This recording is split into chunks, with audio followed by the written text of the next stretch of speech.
Booster d'efficacité, c'est pour toi, entrepreneur, qui veut découvrir les moyens pour vivre un business plus productif. Dans chaque épisode, moi, Fabien Muselet, je traiterai d'un sujet seul ou accompagné de personnalités inspirantes pour explorer avec toi les stratégies et les outils pour améliorer ton temps et ta rentabilité. Je te souhaite super écoute en notre compagnie. Hello et bienvenue dans cet épisode de Booster d'efficacité. Aujourd'hui au programme, une super interview. Aujourd'hui donc j'ai une invitée dans cet épisode de podcast. Cette invitée, elle est podcasteuse, coach business et fondatrice de The Bee Boost. C'est Aline Bartoli, pour ne pas la nommer. Un épisode super intéressant et super enrichissant qu'on a fait ensemble, dans lequel on va aller forcément parler de son parcours, de ses différentes étapes de son business depuis la freelance en tant que retoucheuse photo, la création de son blog, jusqu'au lancement de la BSB Academy et ensuite son premier million d'euros de vente en lancement. Mais on parlera aussi et surtout, pour ce que tu viens chercher dans ce podcast, on parlera d'efficacité business, on parlera de productivité et on verra donc dans cet épisode les 3 conseils de productivité d'Aline pour vous aujourd'hui. Sans transition aucune, écoutez, je vous laisse écouter cette interview d'aujourd'hui. Ciao, ciao. Hello Aline, comment vas-tu aujourd'hui ? Salut Fabien, écoute, ça va super bien, merci beaucoup, et toi ? Écoute, moi ça va aussi super bien, j'ai une matinée avec 2 épisodes de podcast à enregistrer et un point avec une personne qui m'aide dans mon copywriting, donc une matinée bien optimisée pour moi ce matin. En plus on démarre de bonne heure aujourd'hui. On aime les matinées bien optimisées et on aime démarrer de bonne heure aussi. Exactement. Alors en tout cas, Aline, moi je suis super ravi et extrêmement honoré que tu sois présente parmi nous aujourd'hui sur Booster d'efficacité, le podcast du solopreneur qui veut améliorer son efficacité et sa productivité. Ça faisait déjà quelques temps qu'on échangeait ensemble et ça faisait à peu près autant de temps que je voulais t'inviter dans mon podcast. Alors donc dans cette saison 3, moi je me suis dit, allez, on y va, on invite Aline et plein d'autres super entrepreneurs. Et ça tombe bien, ils ont tous accepté. Incroyable. Yes. C'est que t'as une bonne démarche alors. Écoute, oui, mais en tout cas, je me souviendrai toujours de ce samedi soir. Tu vois, j'étais dans la campagne, dans le Pas-de-Calais, chez ma maman, avec 2 de mes garçons. Quand je t'ai envoyé ce DM sur Insta, j'ai dû le taper 4 fois, ce DM. Et puis après, j'ai cliqué sur envoyer et j'ai mis le téléphone dans un coin en me disant non, ne regarde pas quand est-ce que tu verras le petit message vu en bas. Le pire en plus, c'est qu'avec moi, je vois les messages, après je les mets de côté pour répondre, mais des fois, ça peut mettre une semaine, tu vois. C'est donc, ça. J'ai fait de te mettre un vu d'une semaine. Et comme je le savais, je l'ai pas fait. Je l'ai caché dans un coin. T'as bien fait. Ouais. En tout cas, un super grand merci de ta présence aujourd'hui. Comme je te le disais juste avant qu'on démarre, j'ai préparé plein de petites questions sympathiques pour toi. La première, pour commencer dans cette interview, c'était une première question existentielle. Est-ce qu'il faut encore présenter Aline Bartoli en 2023 ? Évidemment que oui. Alors du coup, ici, il n'y a pas de pommade, hein. Pas de pommade de l'animateur. Du coup, est-ce que tu veux bien, en 12 mots, c'est un peu comme chez Motus. Précis. Non. Tu sais que je vais faire bac L, ça va être compliqué pour moi de compter. Oui, mais alors moi, c'est un bac S, et du coup, c'est compliqué pour moi de trouver des mots. Alors du coup, en 12 mots et demi, est-ce que tu peux rappeler pour nos auditeurs qui tu es, pour ceux qui ne connaîtraient pas Aline Bartoli de The Bee Boost ? J'espère bien qu'il y en a. Alors, ce sera peut-être un petit peu plus que 12 mots, mais promis, je vais rester concise. J'aime bien me présenter en disant que je m'appelle Aline, c'est déjà une première chose, et que j'ai 3 casquettes. Je me définis à travers 3 casquettes. La première, c'est celle de coach business. Donc, je suis coach certifié pour accompagner les entrepreneurs, les managers, les dirigeants à développer leurs capacités, booster leur business, trouver plus de clients, etc. Deuxième casquette, c'est celle de fondatrice de The Bee Boost, qui est une société de formation justement à destination des entrepreneurs qui veulent se développer principalement en ligne. Et la troisième casquette, c'est celle de podcasteuse aussi, puisque j'ai les podcasts Je peux pas, j'ai business que j'anime 1 à 2 fois par semaine. Voilà. Eh bien, c'est parfait tout ça. Donc du coup, c'est comme ça d'ailleurs aussi qu'on s'est connus quand moi-même, il y a Il y a 1 an et demi en arrière, enfin, je connaissais déjà le podcast, et puis il y a 1 an et demi en arrière, j'étais venu te voir en me disant, mais je sens que je suis coincé, qu'est-ce que je peux faire? Et tu m'avais conseillé quelqu'un qui est passé dans le podcast il y a quelques semaines, donc Raphaël Torel. En tout cas, alors donc ça c'est ce que tu es aujourd'hui. Après donc dans ton parcours, on va dire que t'as pas démarré du bac L avec, je sais pas moi, prof de lettres derrière. T'es parti sur autre chose. C'est là que je dois prendre la suite. Exactement. Qu'est-ce que tu as fait? Effectivement, après mon bac L, donc comme tout le monde, je me suis posé la question existentielle de maintenant que j'ai mon bac, qu'est-ce que je fais de ma vie? Je devais faire Sciences Po, pour la petite histoire. Et en fait, au dernier moment, je me suis rendu compte, je me suis encore en ce moment en lisant le programme de Sciences Po, que les seules matières qui m'intéressaient, c'est les matières en option. Et là, je me suis dit, on a un petit problème. On va pas faire Sciences Po, quoi. Et du coup, je suis partie à l'autre bout du spectre et j'ai dit à mes parents, papa, maman, je vais faire une école de cinéma. Alors, je vous laisse imaginer leur tête, quand leur fille rétrograde de Sciences Po à école de ciné. Mais ils ont été suffisamment cool pour me dire oui. Donc, j'ai fait une licence de production audiovisuelle. Donc, je suis diplômée dans le cinéma. Et comme je voulais travailler dans la publicité, tout spécifiquement, les films... Enfin, moi, j'étais passionnée par les films de publicité de luxe, un peu Ouais. les publicités genre de quartier avec la panthère que tu vois au cinéma, en période des fêtes, etc. Du coup, j'ai fait un master en marketing et communication que j'ai abandonné et arrêté au milieu parce qu'en fait, je me suis rendu compte que je voulais plus faire d'études. Ouais. Et donc là, je suis partie 1 an à New York, qui était mon rêve de petite fille parce que j'ai trop regardé Gossip Girl. Et c'est vrai, c'est la vraie raison. C'est ça le pire, c'est que c'est la vraie raison. Et en fait, à New York, j'ai trouvé un job de retoucheuse photo dans un magazine de mode, tout simplement parce que j'avais déjà un peu des compétences en photo. Ouais. Et comme c'est le rêve américain, dès que tu leur dis j'ai un peu des compétences, ils disent ouais, je t'embauche, alors que je savais rien faire. Bah, en fait, dès que tu as quelqu'un qui a envie, ils y vont. Exactement. Et du coup, en fait, là-bas, j'ai appris le métier de retoucheuse photo et je me suis prise de passion pour ce métier. En rentrant, je me suis mise à mon compte et ça a été mon métier jusqu'en 2018, 19. En 2019, à temps plein, en tant que freelance du coup. Yes. Mais du coup, en fait, est-ce que l'entrepreneuriat n'était pas déjà un peu plus ancré en toi auparavant, déjà avec ton papa qui est entrepreneur ou chef d'entreprise, c'est ça? Tout à fait. Oui, j'ai toujours dit que je voulais être chef d'entreprise. Je savais pas de quoi ni de qui, mais je savais que je voulais être chef d'entreprise, quoi. C'était mon métier goal. Ah, alors que moi, c'est l'inverse, en fait. Moi, mon papa, il avait essayé d'être entrepreneur, ça n'avait pas bien fonctionné. Du coup, pour lui, tout ce qui était entrepreneuriat, chef d'entreprise, c'était pas bien. Donc moi, j'y suis allé après. Heureusement que tu l'as pas écouté, hein. Tout à fait. Des fois, il faut désobéir. Mais alors, c'est rigolo ce parcours Sciences Po vers, plutôt cette partie cinéma pour après changer. Moi, j'ai un de mes cousins qui voulait faire des études dans le cinéma et ses parents lui ont dit non, tu feras médecine, mon fils. Et aujourd'hui, il a 30 ans, il sort de médecine et il dit non, je ne veux pas faire ça. Donc, choisir sa voie et bien choisir sa voie, je dirais, c'est important. Et il faut réussir à bien poser des questions. Ouais. Et c'est pas les conseillers d'orientation qu'on voit en 4e qui sont les meilleures personnes pour nous aider. Bah non, parce que moi, il m'avait envoyé en Sciences Po en disant que je devais faire diplomate. Tu me vois, moi, en diplomate, mais pas du tout. Alors, j'essaye de m'imaginer. Peut-être dans les réceptions de l'ambassadeur. Alors, je sais pas, mais si j'avais été diplomate, on serait déjà en 3e guerre mondiale, c'est sûr. Donc, quelque part, je suis très bien derrière mon micro. Yes. Alors, et du coup, après, le déclic pour devenir coach, et même, je dirais, coach business, parce qu'après, coach de vie, coach pro, coach ci, coach ça, pourquoi coach business?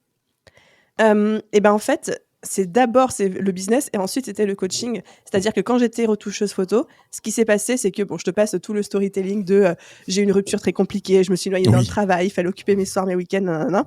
Mais du coup, comme j'avais plein de potes à moi qui étaient aussi freelance, spécialement dans la retouche photo, mais pas que, qui arrêtaient pas de me demander, mais Aline, comment tu fais pour trouver tes clients? Comment tu fais pour être toujours bookée? Parce que j'avais toujours du taf, ça marchait très bien pour moi, etc. Et en fait, j'en avais tellement marre de répéter les conseils à tout le monde, à chaque fois. Je me suis dit, j'ai du temps à perdre, j'ai besoin de me noyer dans quelque chose, je vais créer un blog. C'est genre, moi, j'étais encore niveau Skyblog quand je me suis lancée. Skyblog, j'en avais créé un qui...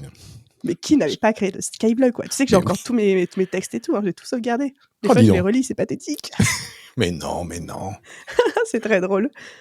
Et du coup, j'ai créé un blog en disant: «Je vais mettre tous mes conseils dessus, comme ça, dès que quelqu'un aura une question, j'y répondrai avec un petit article et puis je pourrai Mmh. le faire circuler et cetera».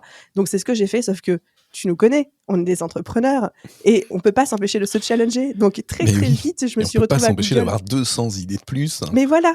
Donc très vite, je me suis retrouvée sur Google à taper «Comment faire connaître son blog en ligne?» et puis là, de ça à tomber dans le milieu du digital marketing, de la formation et tout, tu as quelques clics, quoi, tu vois? Et Ah, après, je me suis prise de oui, passion pour ça. bien.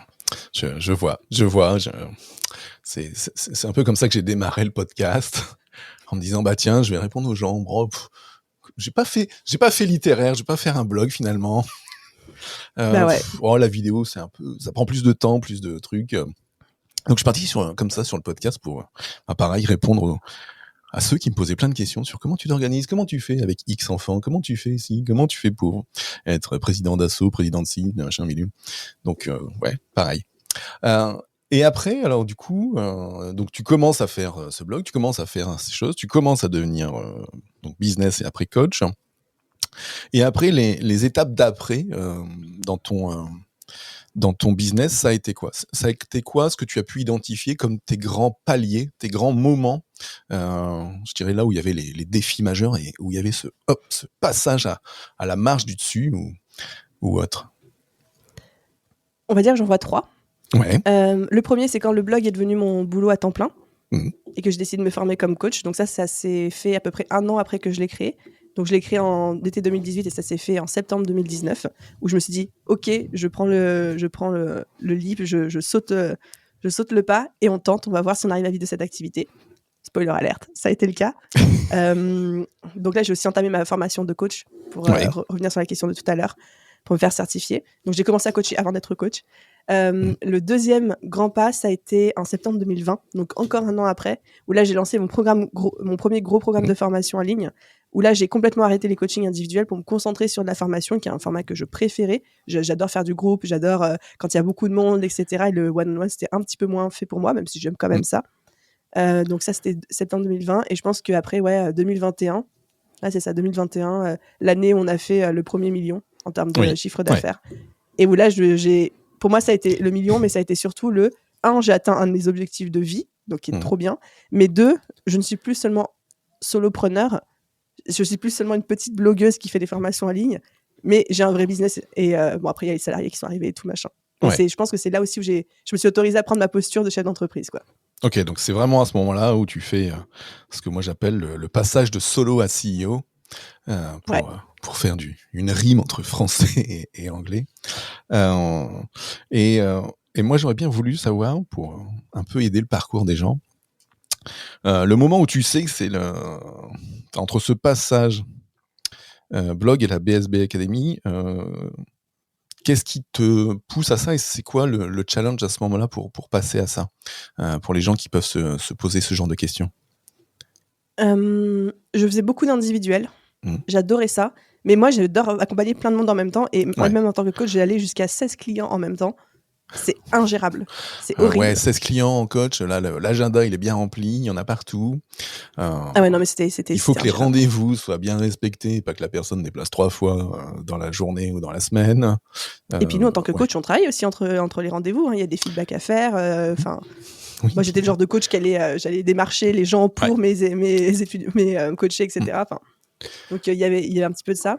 Donc en fait, là, j'ai créé un coaching de groupe en disant, je pense que j'ai une méthodologie qui marche parce que j'ai réussi à la répercuter sur plusieurs personnes. J'ai envie de faire du groupe. Donc j'ai créé mon premier coaching de groupe en janvier 2020.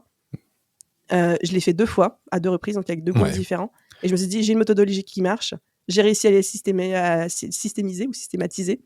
On peut en faire une formation en ligne. Voilà. Yes. Ok.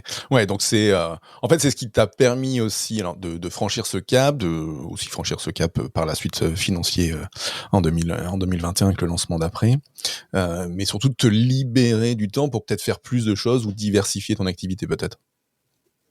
C'était la manière de continuer à faire grossir et grandir le business. Parce que je suis quelqu'un qui a de très hautes ambitions, qui aime bien se fixer des challenges très hauts. Et on va pas se mentir, en faisant de l'individuel, au bout d'un moment, t'es plafonné. Oui, clairement. Bah, t'es plafonné par ta ton latitude temporelle, donc à la fin, tu transformes ton temps, et je dirais que c'est le moment où t'es peut-être le plus salarié de ton business. C'est une jolie manière de voir les choses. J'avais jamais entendu formulé comme ça, mais c'est très vrai. Bah oui, parce que quand tu transformes que ton temps en argent, c'est l'équivalent de salarié. Et comme tu le dis, à un moment donné, le temps, il n'est pas extensible. C'est l'une des rares ressources non renouvelables de l'entrepreneur. Tu peux pas aller plus loin, quoi. Et t'es bloqué. Et si ça ne fonctionne pas, non, t'es foutu. Du coup, alors le moment où tu as senti que tu passais solo à CEO, donc c'est au moment où tu fais ce million, donc c'est au moment où ce lancement de la BSB Academy marche du feu de Dieu. C'est quoi le challenge à ce moment-là quand tu vois, tu l'expliques dans un de tes podcasts, le moment, le matin où tu vois ce montant à 999 754 ou je ne sais plus. C'est quoi l'émotion qui vient à ce moment-là et qu'est-ce que tu te dis pour ton business à ce moment-là? Sur le moment, il n'y a pas eu vraiment d'émotion parce que c'était après un lancement. On était tous claqués, éclatés par terre. Quand je dis on, c'était moi et puis l'équipe qui m'accompagnait, qui à l'époque était surtout en freelance, enfin même uniquement composée de freelance. Donc il y a eu juste la satisfaction de se dire ok, on l'a fait. La mini frustration de punaise, il manque 4000 balles. On était à 2 ventes près. On l'a fait sans le faire, tu vois. Ouais. Pour être très honnête avec toi, je pense que j'ai ressenti plus d'émotions en faisant ma première vente Stripe à 47 balles que mon premier million. Mais bon, il paraît que c'est normal. Il paraît que c'est tout à fait normal. Je pense qu'après, la réalisation, elle est venue après, quand j'ai commencé à en parler, quand j'ai commencé à avoir des gens qui me posaient des questions par rapport à ça, quand j'ai commencé à avoir leur retour, quand je leur en parlais, là, je me suis dit, ah oui, il se passe un truc, quoi. Donc ça s'est pas venu tout de suite. Ouais, ok. Et je remonte dans mes petites notes, parce que je me suis déplacé un petit peu. Je voudrais qu'on parle, on reviendra un petit peu après sur le business et ce que tu vas en faire ou comment tu l'animes aujourd'hui. Moi, je voulais qu'on parle un petit peu de productivité. Productivité, alors je dirais catégorie reine dans ce que je peux faire, mais aussi catégorie reine dans ce que toi tu peux faire, que ce soit tes podcasts, ton blog, ton Insta, la productivité et l'organisation, c'est notre dada, comme dirait Omar Sharif. Moi maintenant, j'aime plutôt parler d'efficacité business et je dirais en tant que coach business dédié productivité, je dis toujours qu'il y a 3 gros piliers pour avancer en business. Le premier, c'est réussir à augmenter sa productivité, travailler sur soi. La deuxième, d'améliorer ses process. Et la troisième, c'est ce fameux moment où tu recrutes ton premier assistant, si possible, pas au bout de 30 ans, mais tu peux le faire très rapidement. Quelle note tu mets à ces 3 piliers de l'efficacité entrepreneuriale ? Est-ce que pour toi, c'est les 3 premiers piliers, ou est-ce que toi, tu en vois d'autres à la place ? Donc, redis les 3, c'est recruter... Augmenter sa productivité perso. Et travailler sur soi. Améliorer ses process. Donc, du coup, je dirais l'efficacité du business. Et puis, le recrutement du premier assistant. Je suis assez d'accord avec ça. Ok. Si on prend... alors là, on va aller chercher l'esprit de synthèse et de focus. Si on reprend chacun de ces 3 piliers, je vais te demander, au jour d'aujourd'hui, parce que tu en fais, en l'occurrence, le dernier, c'était 10 ou 20 conseils de productivité, mais là, on va aller en chercher qu'un seul. Un seul conseil que tu donnerais à un solopreneur sur chacun de ces piliers. Allez, c'est parti pour le pilier 1, augmenter sa productivité personnelle. Un seul conseil. Un seul conseil, connaître son style de productivité. Ah, c'est-à-dire ? Qu'est-ce que tu appelles le style de productivité ? Ouais, c'est-à-dire qu'on n'a pas tous le même style et les mêmes rythmes de productivité. Oui. Et que c'est pas parce qu'on a lu Miracle Morning que c'est-à-dire que tout le monde est productif le matin et pas l'après-midi, quoi. Donc merci, j'applaudis parce que moi j'en ai marre des gourous de la productivité. Voilà, c'est dit. Moi j'en ai marre des gourous de la productivité en fait. Il y en a deux, soit ceux qui disent qu'il faut bosser comme un malade 80 heures semaine, ou il y a ceux qui disent maintenant productif. Si t'as besoin de bosser 90 heures par semaine, t'es pas productif. Oui, mais c'est ce que certains coachs en productivité vendent, en disant il faut que tu optimises tout à la minute près, et si tu sors de ça, c'est que t'es nul. Ou alors t'as le deuxième type de coach en productivité type gourou qui dit faut bosser 4 heures semaine. Et je pense que l'équilibre, comme tu le dis, il est entre les deux. Écoutez, alors son style. Alors après, on pourrait aller creuser tout toute la partie chronotype ou autre. Je pense qu'il y a surtout l'aspect s'écouter, écouter son corps, écouter son énergie, et puis trouver les astuces et les méthodes qui fonctionnent pour soi. Ouais. Parce que Dieu sait qu'il y en a des méthodes d'organisation. Oh oui. Le deuxième pilier, améliorer ses process ou mettre en place ses process pour celui qui n'en a pas encore dans son business. C'est toi le conseil pour toi qui du coup en a déjà mis en place un grand nombre dans ton business, hein. Donc les process, je dirais, pour ceux qui découvrent aussi ce podcast aujourd'hui, c'est voilà, c'est quels sont les modes opératoires, les processus, les choses qu'on peut faire pas à pas pour se simplifier la vie, diminuer la charge mentale et améliorer son passage à l'action. Alors du coup, le conseil d'Aline d'aujourd'hui? Alors, un conseil, ce serait un outil, c'est Loom. En fait, dès qu'il y a une tâche qu'on commence à faire 2, 3, 4, 5 fois, la prochaine fois que vous le faites, faites-le en vous filmant avec Loom, qui est un tout petit outil qu'on peut installer sur le navigateur ou même utiliser à part, qui permet en fait de filmer son écran, sa tête si on le souhaite en même temps, et d'expliquer ce qu'on fait.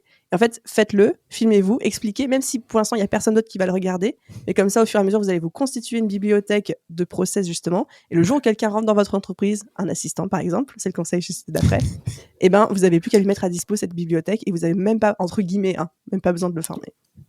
Ouais, tout à fait. Même s'il y a ce Oui, je caricature premier temps. pour... Oui, très, très caricatural. Non, mais c'est exactement ça. Ouais, alors Loom est super. J'en utilise un autre c'est Scribe.io, qui permet de faire à la fois du vidéo, à la fois du pas à pas, et rajouter du textuel et sortir des fiches. Bon, le seul truc, c'est qu'après, il est payant, mais du coup, Loom, pour ça, il est sublime là-dessus. Merci de ce deuxième conseil. Alors du coup, le recrutement du premier assistant. Comment ça se passe et quel est ton conseil? J'aurais tellement de choses à dire là-dessus, punaise. J'essaye de synthétiser en un seul conseil. Alors, il y en a plein, mais le premier qui me pop en tête là maintenant tout de suite, c'est soigner l'onboarding de la personne. Parce qu'on peut recruter le meilleur talent du monde, si vous l'onboardez mal, ça va mal se passer. Il va pas matcher vos critères, il va pas répondre à vos attentes, et vous allez vous dire cette personne est nulle, elle fait pas comme je veux, elle comprend rien, elle pose trop de questions, elle se plante tout le temps, etc. Mais en fait, quand j'ai des gens qui me disent ça, des fois le recrutement est nul, hein, on va pas se mentir, mais j'ai l'impression que, et là je m'adresse peut-être à tous les managers qui nous écoutent ou quoi qu'ils doivent le savoir, j'ai l'impression que dans 70% des cas, c'est le manager qui est nul et le brief qui est nul et l'onboarding qui a mal été fait. Donc pour moi, l'onboarding c'est minimum 1 mois et demi, 6 semaines, et c'est vraiment processé. Ouais, clairement, en fait. Alors déjà, il y a une partie où pour moi, je suis totalement d'accord avec ce que tu dis, et avec mon recul de manager et de chef d'agence, je ne peux qu'être d'accord avec toi. L'onboarding, alors c'est l'accueil, et puis les premiers pas qu'on fait faire, on va dire le livret d'accueil qu'on peut donner, les RIT qu'on peut donner. C'est clairement primordial. Après, moi, j'y rajouterais de ma petite touche, c'est des entretiens individuels à intervalles réguliers. Parce que si tu laisses la personne, entre guillemets, se débrouiller toute seule, et puis tu viens juste à la fin, tous les 15 jours ou tous les mois, en disant « Bon alors, est-ce que tout est prêt pour la semaine prochaine ?» Clairement, après, t'es foutu, parce que la personne, elle aura pas avancé comme tu le veux, et t'auras que ce que tu mérites dans ce qu'elle a produit. Ça fait effectivement... Je pense qu'on fonctionne pareil, ça fait pour moi partie du processus d'onboarding où je sais que quand j'accueille une nouvelle personne dans mon équipe, les 15 premiers jours, c'est tous les jours qu'on fait un point de 15 minutes. Ouais, mais en même temps, les 15 premiers jours, tu les invites à Nice, et puis t'es sur leur dos pendant 15 jours, quoi. Elles s'en plaignent, elles sont tellement malheureuses. Tu devrais les voir. Ouais, je vois ça sur Insta des fois. Inadmissible. Donc merci Aline pour ces conseils pour nos amis qui nous écoutent. Si on finit juste un petit peu sur cette partie assistant, donc tout à l'heure tu parlais des freelances et après tu as parlé des salariés. Comment tu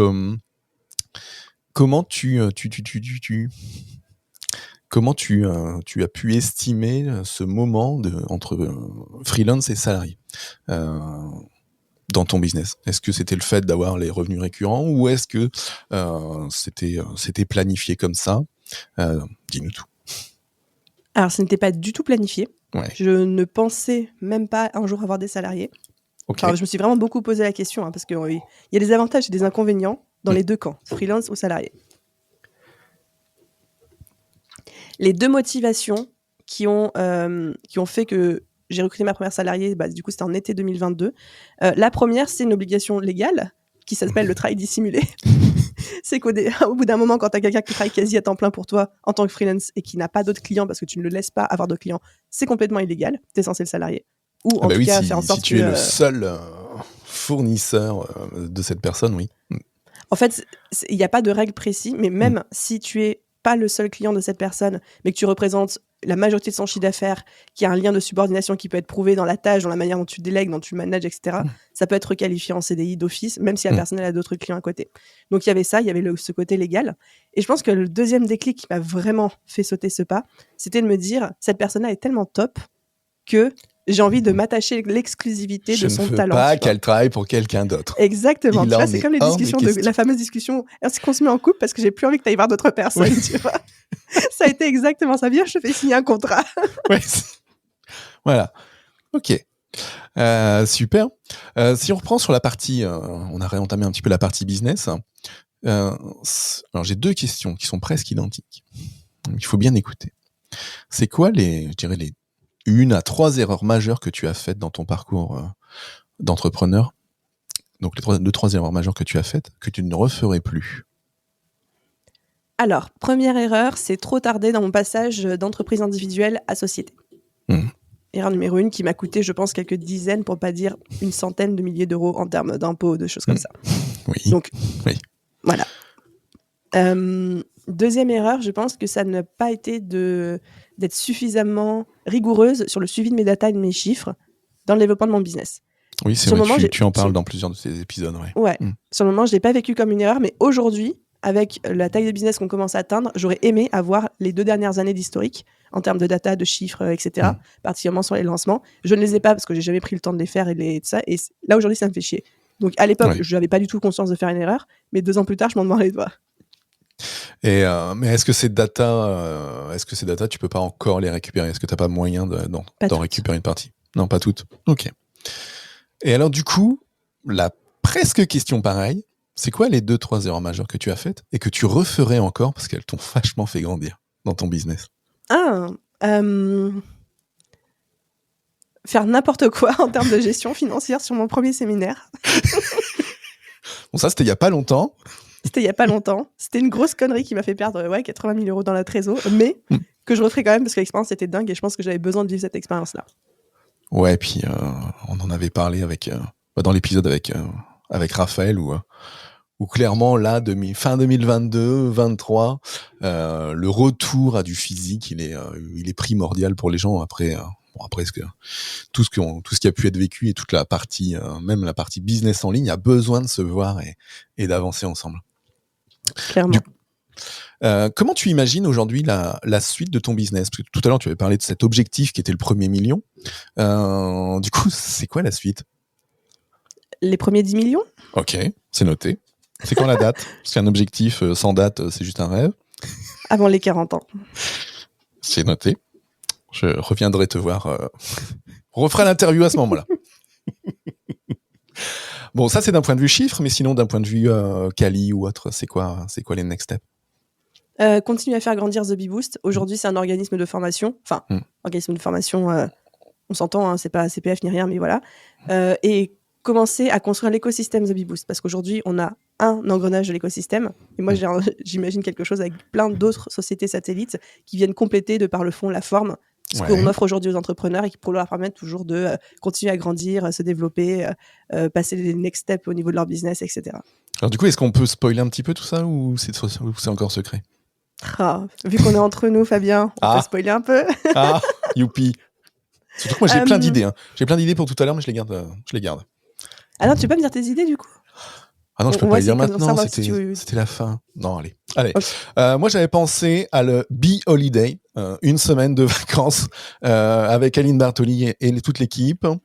J'avais pensé au Bee Retreat, voilà, des week-ends de retraite d'entrepreneurs avec la team. J'avais pensé au Bebop Lula, mais je sais pas quoi mettre derrière. J'adore. J'avais pensé au Bee Boost King, le nouveau sandwich spécial solopreneur de Burger King. Le Bee Park, parc d'attraction pour solopreneurs. Le Bee Soft, l'appli SaaS pour gérer tout son business. J'en ai encore 2. Le Bee Flix, donc le Skillshare français pour les entrepreneurs. Et le dernier, alors qui est un peu d'actualité, le Beaching, c'est-à-dire le catching franco-français. avec uniquement les gens les formateurs qui viennent dans la BSB Academy. Alors voilà les projets fous que moi j'ai imaginés pour toi. Mais je t'embauche direct avec tes idées. Ah bah écoute, on y va. Je t'envoie mon contrat. Je t'envoie mon contrat via HelloSign tout de suite. Bon, j'adore tes idées. Il y en a aucune qui est bonne, mais je les adore quand même. Mais je ferai écouter ce podcast à mon équipe en leur disant écoutez, il y a des bonnes idées dedans. Voilà, écoutez à peu près 28 minutes, il y a des super trucs à apprendre. Exactement. Merci de me rappeler le timestamp. Pour te donner un ou deux spoilers de ce qui va sortir, on est en train de travailler sur un mastermind pour accompagner les entrepreneurs plus avancés qui veulent continuer à scaler à plusieurs centaines jusqu'au million. Oui. Il y a le Bichot qui va continuer à se développer. Là, c'était un peu la version bêta qu'on a fait cette année, mais j'ai de plus grandes ambitions pour ce séminaire-là. Du coup, à moins 800 000 Du coup, à moins 800 000 le résultat. Oh, la balle perdue, quoi. Frappons un soldat à terre. Pardon. Je ne le ferai plus. C'est très drôle. C'est mon style d'humour. Ça me fait beaucoup rire. Et après, j'aimerais bien me diriger vers d'autres formats, que ce soit des formats plus physiques, dans le dur aussi, en termes peut-être de lieux d'accueil, de choses comme ça. J'imagine une franchise de coworking ou ce genre de choses. Bon, là, je parle vraiment dans la vision à 10 ans. J'avais failli le mettre, ça. Pardon ? J'avais failli le mettre, ça, mais j'arrive pas à trouver le nom. Le Bi-Coffee. Ah, pas mal. Le Bi-Central Park Coffee. Et voilà. Et peut-être aussi par tout ce qui est SaaS, ça me parle de plus en plus. Donc, création de logiciels, start-up, etc. C'est un milieu auquel j'ai bien envie d'aller me frotter. Yes. Et du coup, alors, la suite de ces plans, donc de tous ces plans et tout ce qui vient autour, est-ce que c'est désormais Aline Bartoli qui va gérer tout ça, ou est-ce que ça va être le retour d'un online business manager, l'embauche d'un directeur technique, voilà, je suis là. Comment tu vois ces étapes dans ton équipe qui est passée de 1, 2, 3 freelance à après un salarié, plus encore des freelance, et les prochaines étapes, c'est quoi en recrutement pour toi ? Même 2 salariés maintenant, ouais. Eh ben écoute, c'est une très bonne question que je me pose aussi. Je pense que effectivement le recrutement d'un intégrateur / business manager va être d'actualité pour 2023. Peut-être pas là maintenant tout de suite. Mais quand je vois tous les projets qu'il y a développés, que je vois que moi, de toute façon, au bout d'un moment, comme tu le dis, le temps n'est pas extensible. Et même si j'arrête de dormir, je ne peux plus rien faire quand même. Donc ouais, ça va être, je pense, un des prochains steps. Ok. Et alors sur tous ces projets, j'allais te poser la question, est-ce que tu es comme moi, où quand tu lances un projet, une fois qu'il est lancé, il te faut le projet d'après, parce que sinon, entre guillemets, c'est le train-train et ça te fatigue? Alors je vois très très bien ce que tu veux dire. Il y a beaucoup d'entrepreneurs qui sont comme ça. Pas tant, moi. C'est-à-dire qu'en fait, c'est plutôt que quand j'ai un projet, j'y vais à fond et j'aime mettre les mains dedans, quoi, tu vois, jusqu'à ce que ce soit fait, fignolé. Alors, j'aime pas aller tout au bout, mais je me lasse moins vite que d'autres personnes autour de moi. Par contre, c'est vrai que j'ai toujours le projet d'après en tête. Et des fois même, je dois me canaliser pour ne pas être concentrée sur les 3 prochains projets et me concentrer sur celui qui est censé voir le jour là, matin, tout de suite, quoi. Yes. Qu'est-ce qui t'éclate aujourd'hui dans ton business, je dirais, hormis les DM Insta, et que tu ne veux surtout pas lâcher à ton équipe? Non, parce que sinon, je sais que tu allais répondre. La création de contenu m'éclate vraiment.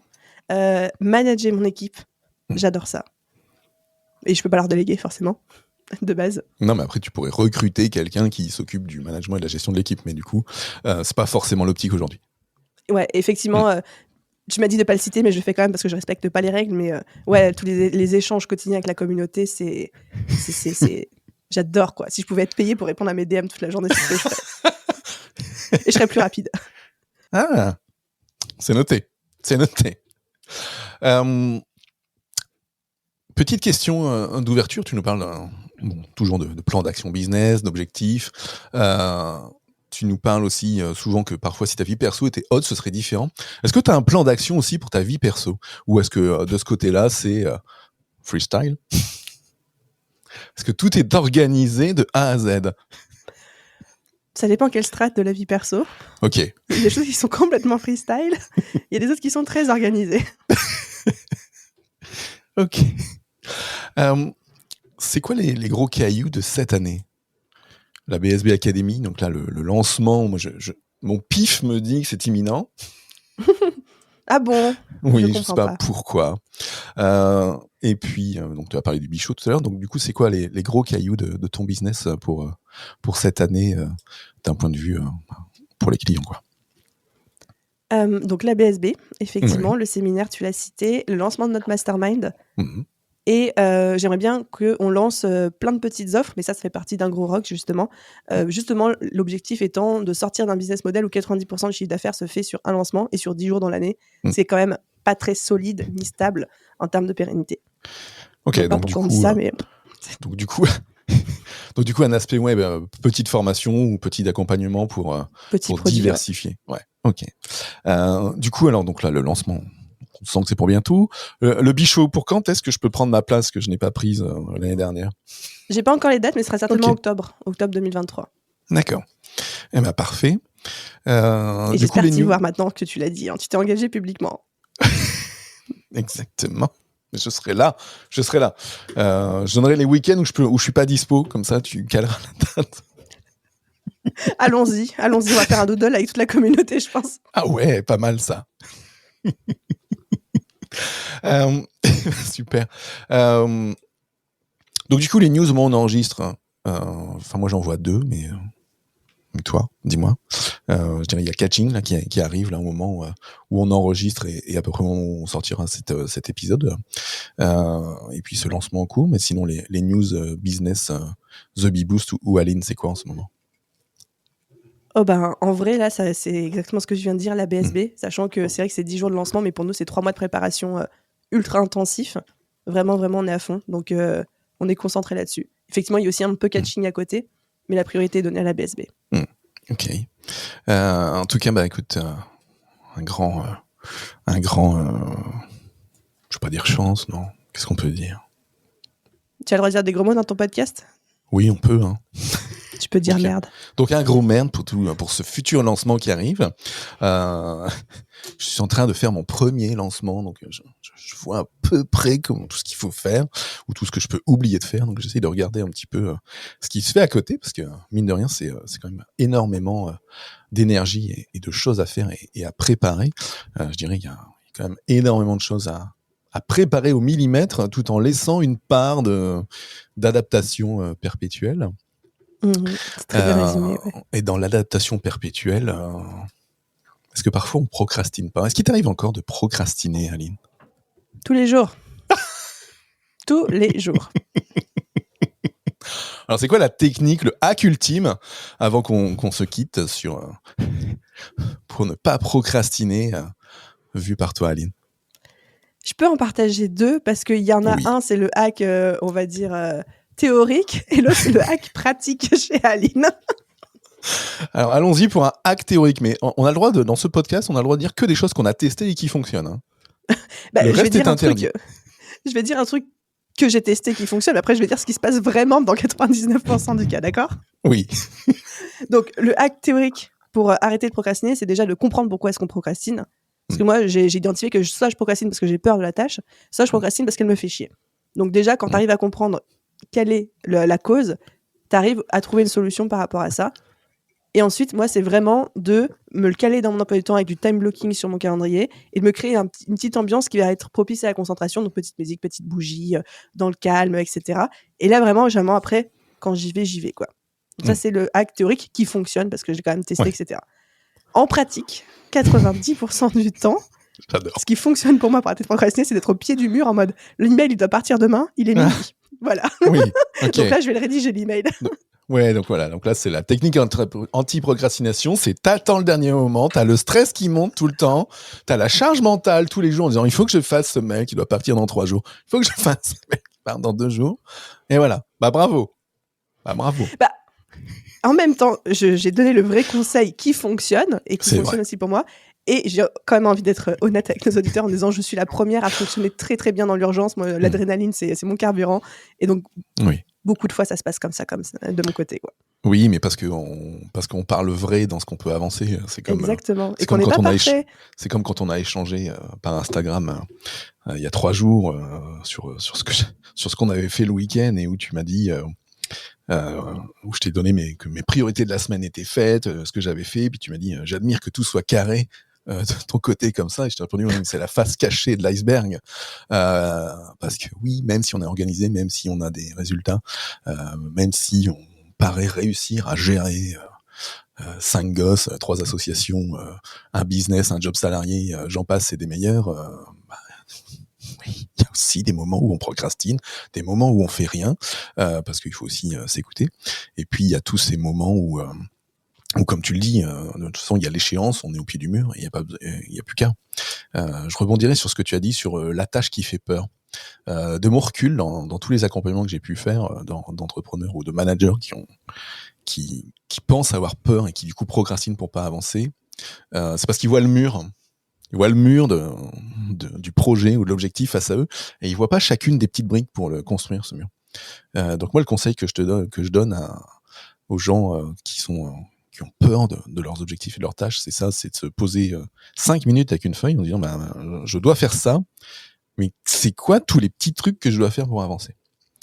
Et une fois que tu fais ce travail de saucissonner pour mieux régner, comme j'aime le dire, du coup, tu passes plus facilement à l'action parce que tu as plein de petites actions à faire. Tu vois pas juste le gros truc. Voilà, j'ai fait mon lancement. Bah non, il y a ça. Donc ça, c'est ce sera mon conseil du jour pour les auditeurs. Très bon conseil. Merci. En tout cas, Aline, donc écoute, encore une fois, super heureux et super fier d'avoir pu t'interviewer aujourd'hui. J'espère que tu as apprécié ce moment. Plein de pépites et plein de news. J'ai noté pas mal de petites choses. En l'occurrence, connaître son style de productivité, Loom tel que moi je le préconise aussi, et puis soigner l'onboarding et l'accompagnement de ses collaborateurs. Je pense que c'est aussi les 3 piliers de la réussite pour bien avancer. J'ai passé un super moment en ta compagnie, Aline. Tu reviens quand tu veux. La porte est ouverte, c'est ce que j'ai dit à Raphaël et c'est ce que j'ai dit à Marco aussi. En tout cas, l'heure est passée à une vitesse folle, parce qu'on est dans les temps pour que tu puisses ensuite passer à ton prochain épisode de podcast. Je ne sais pas avec qui, d'ailleurs, je suis jaloux. Aline, je voulais te demander je peux dire un service, mais un petit honneur, quelque chose que j'aimerais que tu nous fasses. C'est que tu fasses la conclusion de cet épisode avec cette petite fin classique à la je peux pas, j'ai business. Ça te dit? Ok. Alors, je fais toute la conclusion, c'est-à-dire ce que je retiens de cet épisode, blablabla, et de ça, ou tu veux juste la petite phrase de fin? Non, ce que tu retiens de cet épisode et ce que tu as pu apprécier de ce moment ou ce que tu as pu en tirer pour toi. Ok, ça marche. Avant ça, juste pour rebondir sur ce que tu disais, je voulais te dire un immense merci aussi déjà pour cet entretien. J'ai trouvé ça trop cool. Et après, dans la conclusion, je vais dire pourquoi. Mais surtout d'avoir aussi bien organisé, cadré, peut-être adapté mes disponibilités, parce qu'on va pas se mentir, je t'ai mené la vie dure déjà en répondant une fois tous les 36 du mois à tes DM. Non, ça va. Et en plus en bougeant les horaires un petit peu au dernier moment. Donc il faut le dire aux auditeurs aussi que Fabien a su s'adapter à moi et c'était très, très précieux, quoi. Mais ça, c'est l'adaptabilité classique. Il faut. Mais après, je suis allé creuser, en fait. Quand on a pris rendez-vous, il y en a un qui a écrit 9h30 et l'autre qui a écrit 8h30 dans le message juste après. Donc c'est de notre faute à tous les deux. Tu t'es adapté à moi, en tout cas, c'était précieux. Merci pour ça. Yes. J'y vais? Mais oui. Et puis après, nous serons libres de continuer tout ce que nous avons prévu aujourd'hui. C'est parti. Et voilà les amis, j'espère que l'épisode du jour vous a plu. Ce que je retiens principalement de cet épisode, c'est l'esprit de synthèse dont Fabien a su faire preuve à chaque question, l'esprit de reformulation et le fait que du coup, ça nous a permis d'en retirer des petites pépites. Il a cité Loom, il a cité les process d'onboarding. Je pense qu'on aurait pu parler encore des heures de tout ça. Mais pour le bien de vos oreilles et pour vous donner envie d'en savoir plus, on va s'arrêter là pour aujourd'hui. Merci d'avoir écouté cet épisode jusqu'au bout. N'hésitez pas à laisser une note sur la plateforme d'écoute de votre choix pour le podcast de Fabien qui mérite 6 étoiles sur 5, il faudrait le dire. Et à vous tous, je vous souhaite une excellente journée, soirée, après-midi, nuit, où que vous soyez. Et je vous dis à très vite dans un prochain épisode. Bye tout le monde!